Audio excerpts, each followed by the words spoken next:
Have you ever hit a season where everything just falls apart?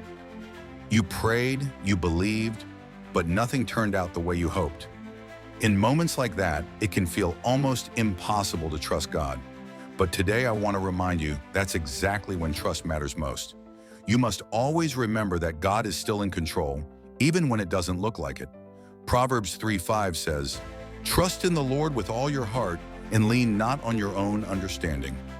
When life breaks down, our understanding can't explain it, but God's plan is still working behind the scenes. What looks like a setback might actually be a setup for something greater. Remember, faith doesn't deny the pain, it chooses to believe that pain has a purpose. Trust isn't a feeling, it's a decision.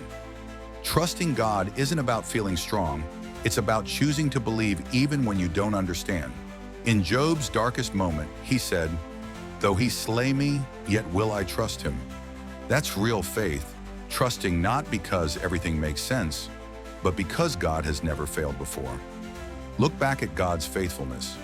When you can't see what God is doing now, look back at what he's already done. He brought you through storms you thought would destroy you. Psalm 77:11 says, "I will remember the deeds of the Lord."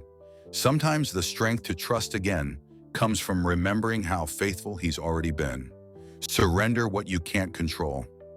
Some of the greatest peace you'll ever find comes when you finally let go. Philippians 4:6-7 tells us to present our requests to God, and his peace will guard our hearts. You don't have to understand everything. You just have to hand it over to the one who does.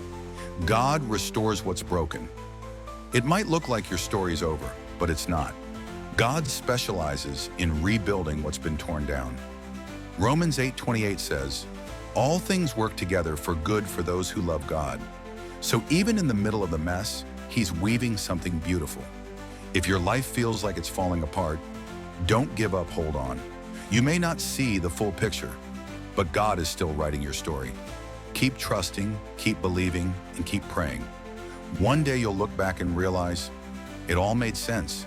If this message spoke to your heart, hit like, share it with someone who needs hope, and subscribe for more Bible encouragement. Remember, your broken season is not your ending. It's the beginning of your breakthrough.